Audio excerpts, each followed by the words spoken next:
Let's open our Bibles this evening to the 64th Psalm, Psalm 64. Psalm 64. I have a relatively short Bible study and message for tonight. This Psalm of David was actually my scheduled reading a couple days ago, this past Tuesday. It is a timeless psalm, as really they all are, with eternal truth for every generation, about the Lord's defense of the righteous and His recompense upon the workers of iniquity. This psalm speaks directly to what I am sure many of us are feeling these days as we watch the workers of iniquity in our own generation, especially those at the federal level and most local levels who write the laws, who control the economy, the schools, the courts, America's foreign policy, who over the past 2 to 3 years especially have ramped up and worked tirelessly and relentlessly to bring this nation to financial and moral ruin. And who have also, having been given over to the insanity of their reprobate minds and in pursuit of their Luciferian agenda, have brought the entire world to the brink of what appears to be an unwinnable World War III via direct conflict between NATO, Russia, and China. And also an attempt to tear down and eradicate every last vestige of whatever may once have been good about America, or that may have given any hope of light at the end of the very dark tunnel that America has gone into. Every generation has had its workers of iniquity who schemed and plotted against the righteous. David had them in his, and so he says here in verse 1 of Psalm 64, "Hear my voice, O God, in my prayer. Preserve my life from fear of the enemy." That's David talking there. And this fearless man of war, who, of course, we know single-handedly took on and slew the Philistine giant Goliath of Gath, of whom it was said throughout Israel that Saul has slain his thousands and David his tens of thousands. But David still had moments of fear in which more than once he actually poured out his soul to the Lord in his Psalms, as he did also, for instance, in a similar Psalm 31, where David says in Psalm 31 verse 13, "For I have heard the slander of many. Fear was on every side. While they took counsel together against me, they devised to take away my life." He says in verse 14, Psalm 31, "But I trusted in thee, O Lord. I said, thou art my God. My times are in thy hand. Deliver me from the hand of mine enemies and from them that persecute me." Here he says, "Hear my voice, O God, in my prayer. Preserve my life from fear of the enemy." Meaning, save me from the enemy that I am presently in fear of. And he says in verse 2, "Hide me from the secret counsel of the wicked." Hide me, in other words, from the mischief that they secretly take counsel together about. And then he says, from the insurrection of the workers of iniquity. From their rebellion against God, that is, their insurrection against God and against His laws. Verse 3, "Who whet their tongue like a sword and bend their bows to shoot their arrows, even bitter words."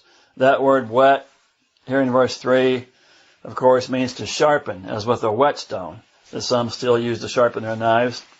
Meaning they conspire and they scheme and they plot to bring false accusations and slander against the righteous, as David also prayed about in Psalm 31.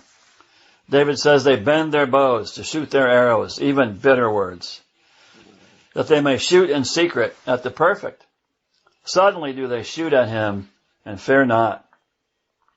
Then David says they encourage themselves in an evil matter.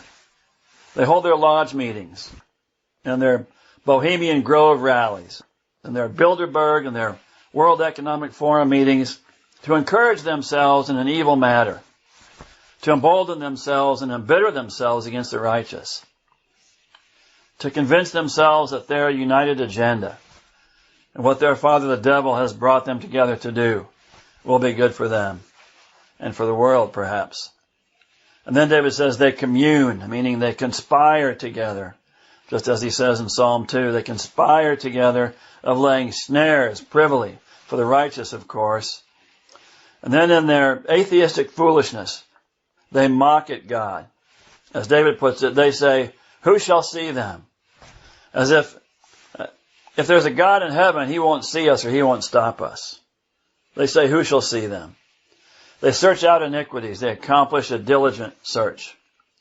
Like, the Middle Age inventors of the rack and various other devices and means of cruel torture. They're masters of all the arts of mischief and destruction. They're extremely industrious and resourceful, seeking out the latest technologies and putting their schemes into practice. And then David says, both the inward thought of every one of them and the heart is deep.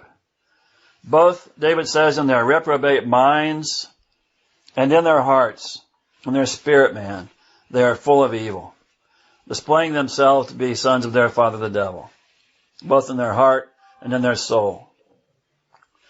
Of course, when writing this psalm and pouring out his soul to the Lord, David had the workers of iniquity of his day in mind. But almost as if prophetic, these words are a great description of the workers of iniquity and the powers that be of our day, who have almost completed their goal of monopolizing their cabal's control over the banking, the financial systems, the governments, media, entertainment and information industries, food supply, food chain distribution systems of this world, monopolizing all these things under their control, and thereby seeking to control every aspect of our lives from cradle to grave. That's what they're trying to do. Even now, plotting to do away completely with cash and replace it with a centralized digital currency like China has. So they can monitor and control every commercial transaction made by every human being on the planet. And then, of course, they'll also be able to ration every person's purchasing power or shut it off for those who refuse to bend to their will and bow down to the New World Order. That is their agenda. That is their goal. But David says of the evil workers of his day, this is also true of the same in our day. Verse 7, but God shall shoot at them with an arrow. Suddenly they shall be wounded. So they shall make their own tongue to fall upon themselves. All that see them shall flee away. For all men shall fear and shall declare the work of God. For they shall wisely consider of his doing. The righteous shall be glad in the Lord and shall trust in him. And all the upright in heart shall glory. This psalm, I believe, is very applicable to our day and to the things that we see taking place in the world today and the machinations and the exploits of the American empire. It's been about 6 weeks since I brought my last update on America's proxy war in Ukraine against Russia. Much has taken place since then, and I think we all need to be aware of. One development that I'm sensing, maybe you guys are too, is that in more ways than one, the schemes of the cabal in trying to rule the world through the American empire are beginning to backfire. As more and more people the world over are seeing the overt anti-God, anti-freedom evil that has been promoted by the Biden administration, anti-American sentiment is growing by leaps and bounds across the world. While most people are brainwashed, most American people are brainwashed by American media, by the cover-ups and propaganda. Most of the world is not. To the point where many nations are seeing that America, with all of its boasting of freedom and liberty, isn't the way it is, in fact, guilty of having started and pushed for this proxy war with Russia, using the Ukrainian military and people as pawns. It has in some ways become every bit as evil as communist China. And in some ways, even more so, considering the way it is now pushing its LGBT queer foreign policy on the nations of the world. I'll come back to that in a minute. While the American propaganda machine has repeatedly tried to say Russia is weak and will ultimately lose this war, it has become obvious that those claims are in fact bald-faced lies. Millions of Ukrainians have been displaced from their homes, many of which have been destroyed, their homes that is, while well over 200,000 Ukrainian military personnel have been killed or wounded. Russia is crushing the Ukrainian military, most recently in the city of Bakhmut, which Ukraine had fortified and was trying to hold as one of its main defensive positions, but that Russia has now turned into what is being described as a meat grinder. Tucker Carlson of Fox News, who has understandably become the most watched news journalist on TV, because he is a true journalist, putting out real news that CBS, NBC, ABC, and CNN refuses to publicize. But it blows my mind that Rupert Murdoch lets Tucker do that. But that's what he is now also doing with the war in Ukraine. And that's also, I'm sure, why his ratings are so high. But a week ago or so, Tucker had retired Colonel Douglas Macgregor as a guest on his show. And again, Colonel Macgregor is a brilliant political and military historian and strategist, highly decorated for his actions in the 1990 Gulf War in Iraq, when as a squadron operations officer, Macgregor led a contingent of 19 tanks, 26 Bradley fighting vehicles, and 4 mortar carriers through a sandstorm into a battle known as the 73 Eastling on February 26, 1991, and destroyed almost 70 Iraqi armored vehicles with no U.S. casualties in a 23-minute battle.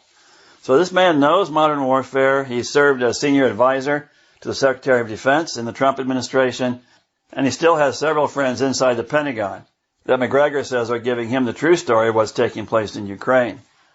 Macgregor stated on that interview with Tucker Carlson that the real reason for the withdrawal of the American forces from Afghanistan was that the USA has fallen into a state of economic weakness, just as it happened to the British when they withdrew from India, said Macgregor.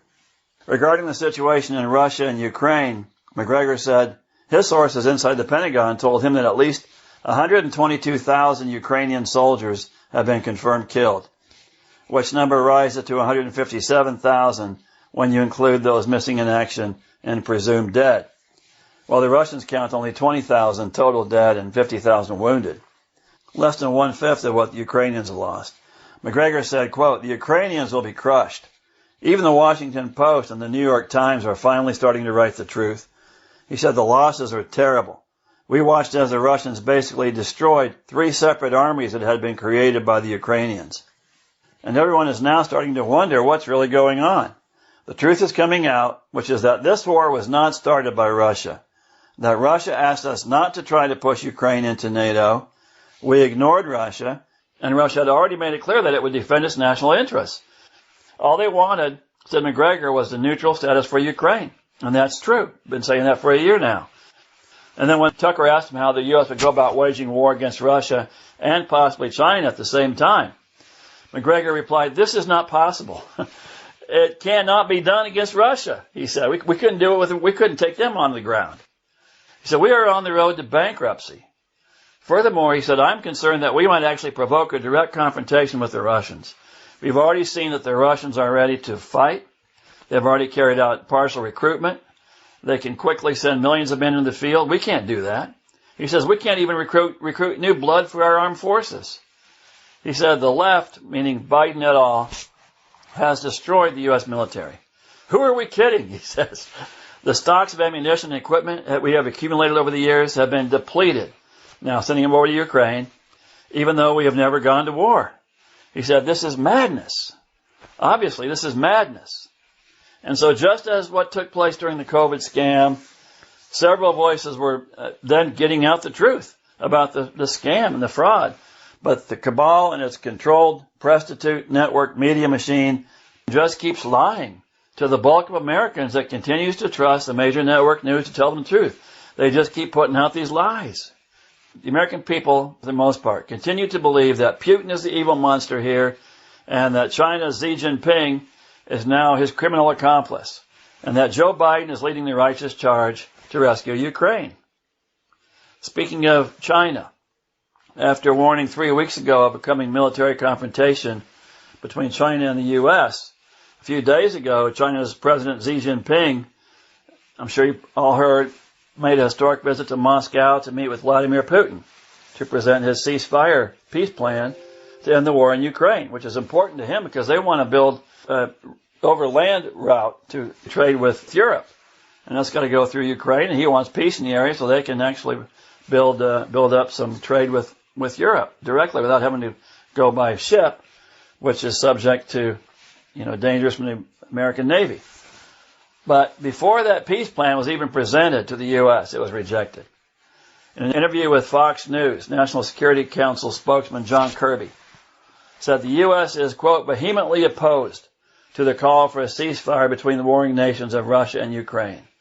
I said, any peace initiative between Kiev and Moscow, whose military has followed a fierce battle on the eastern side of Europe, is unacceptable. In other words, peace is unacceptable here to the Americans. In other words, America is going to dictate what's happening over there, not Ukraine, not the Ukrainian people. It's America that's going to dictate what takes place over there.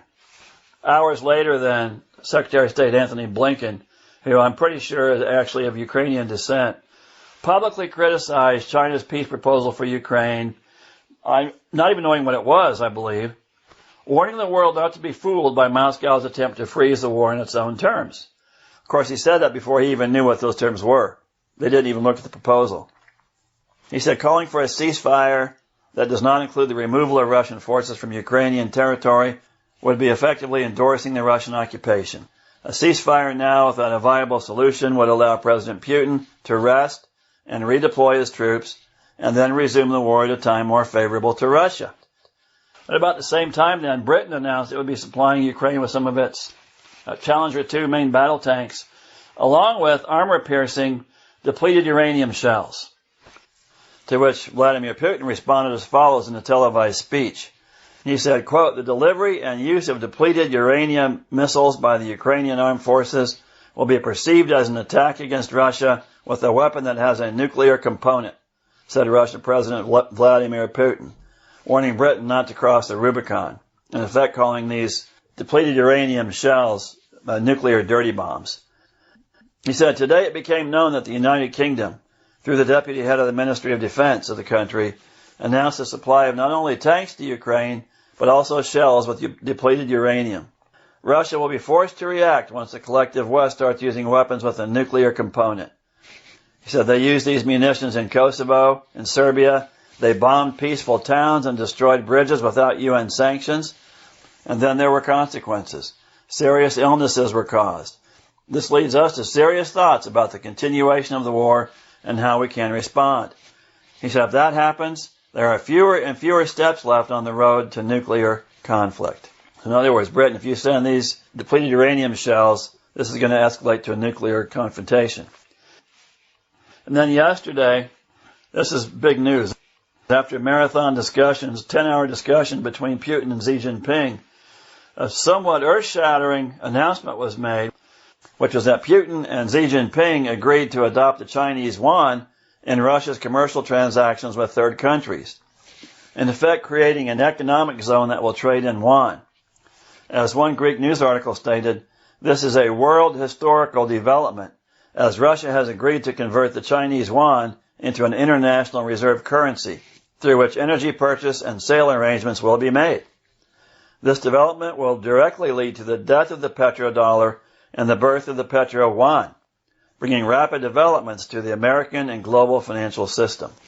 And this is taking place while, with Chinese mediation, Saudi Arabia and Iran have restored diplomatic relations with each other, while Saudi Arabia has already agreed to price its oil in yuan and has asked to join the BRICS economic organization, something that Iran had already requested. Putin said in his speech announcing this agreement, he said, we are in favor of using the Chinese yuan for trade settlements between Russia and countries in Asia, Africa, and Latin America. Already 2/3 of trade between Russia and China is carried out in rubles and yuan. And then the article said it's no coincidence that before departing, Chinese President Xi Jinping sealed the anti-American coalition by saying right now, changes are taking place that haven't happened in 100 years. We drive these changes together, he said. I agree, said Putin, to which Xi replied, take care, dear friend, please, warmly shaking the Kremlin leader's hand before his Russian host wished Xi a safe journey home. Same time then last Sunday, CBS 60 Minutes program ran a segment on how the Chinese Navy has now far more ships than the U.S. Navy. They've been building ships. They've now surpassed the U.S. Navy, although they do lag way behind in aircraft carriers. They've only got 2 of those, or we've got 11, and they're behind in submarines. But by the way, also, Putin and Xi Jinping also agreed that China will begin building warships for Russia as well, including 20 to 30 anti-submarine corvettes, 4 to 6 large destroyers, and an aircraft carrier. They've got a far superior shipbuilding industry than we have in America, where all of our shipbuilders pretty much closed down, a lot of them. Clearly things are heating toward eventual war between the U.S. and the Sino-Russian alliance, and America is getting weaker. It sure seems to me. And then also, of course, this is taking place just after the Wall Street Journal published an article last week, after the Silicon Valley Bank collapse, that 186 other smaller local American banks may be in similar danger of collapse. The banking crisis, we know, was directly caused by the Fed raising interest rates, which was done purportedly to combat inflation. But it's inflation that the Fed, in fact, created in the first place, by creating trillions of worthless dollars out of thin air to put Americans out of work during the COVID scam and to fund Joe Biden and Nancy Pelosi's reckless socialist and green programs. Fed Chairman Janet Yellen just yesterday announced another round of rate hikes. As a result, according to an article in RT News, billionaire investor Bill Ackman is now warning that the U.S. economy is headed for a train wreck, as continued interest rate hikes by the Fed could worsen the banking turmoil. He said, when combined with the higher cost of debt and deposits due to rising rates, consider what the impact will be on lending rates for our economy, Ackman wrote on Twitter on Wednesday. The longer this banking crisis is allowed to continue, the greater the damage to smaller banks and their ability to access low-cost capital. He said, trust and confidence are earned over many years, but can be wiped out in a few days. That's a great statement. Trust and confidence are earned over many years, but can be wiped out in a few days. He said, I fear we are heading for another train wreck.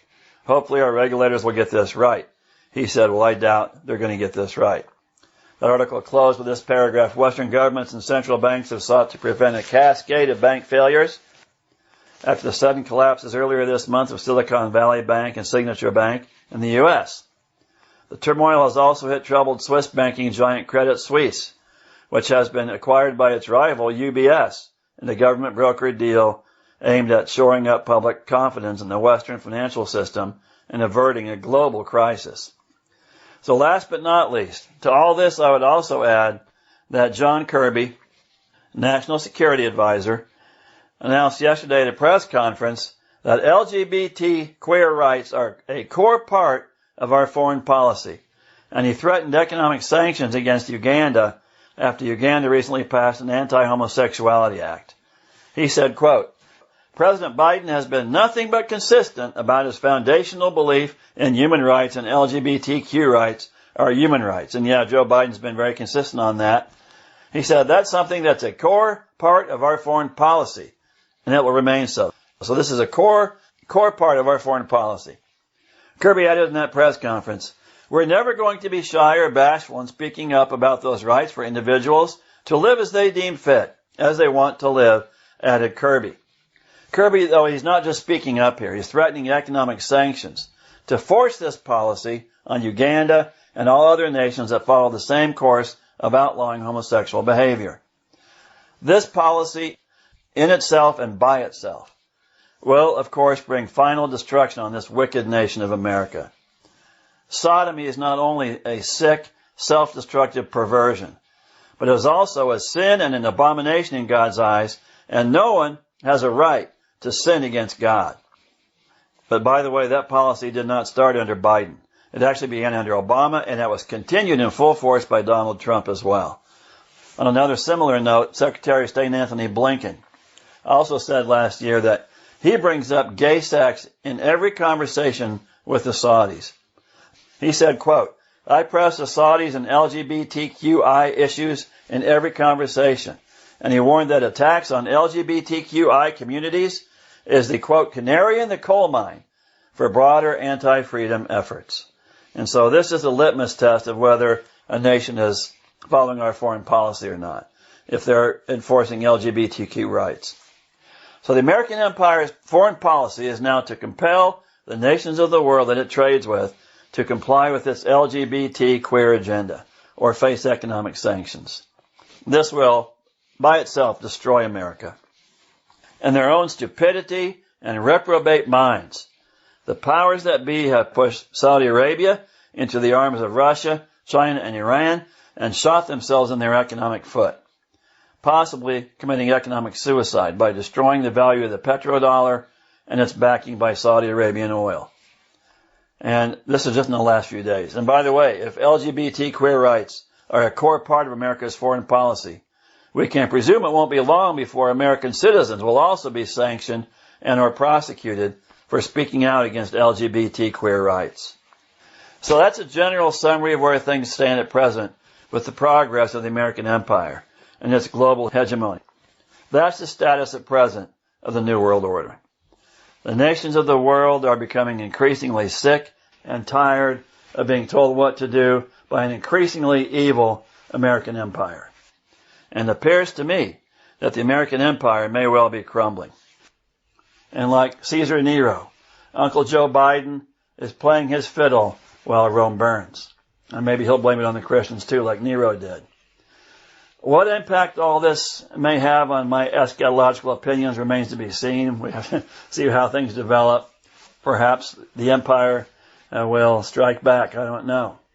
But I wanted to give us all a bit of an update on this evening while balancing it with the timeless truth of this psalm, Psalm 64. As I read this psalm this week, with David's description of the workers of iniquity, it just instantly put me in mind of the globalist cabal that runs this wicked nation. And in this world gone insane, where many who see these things but don't know the Savior might sit up sleepless at night worrying about World War III and imminent destruction and what's going to happen to my bank account and all these things, it's wonderful for us to have the peace and the joy and the assurance that can only be known by those who truly know the Lord, who Psalm 2 says laughs at these schemes of the wicked, and who promises us that we have nothing to fear. We can laugh too at all these schemes of the wicked. Here David says in verse 7, "But God shall shoot at them with an arrow. Suddenly shall they be wounded. So they shall make their own tongue to fall upon themselves. All that see them shall flee away. And all men shall fear, and shall declare the work of God, for they shall wisely consider his doing. The righteous shall be glad in the Lord, and shall trust in him. And all the upright in heart shall glory." I'm going to close with Psalm 37. We all need to continue doing our best to stay in the center of God's will. It's the safest place to be, is in the center of God's will. I say that over and over and over. Witnessing to others. We need to be witnessing. We need to be creating opportunities to share the gospel. Not forsaking the assembling of ourselves together, as the manner of some is, all the more as we see the day approaching. We need to do all this just as David also says here in the opening verses of Psalm 37. I'm going to close with this. Psalm 37 verse 1.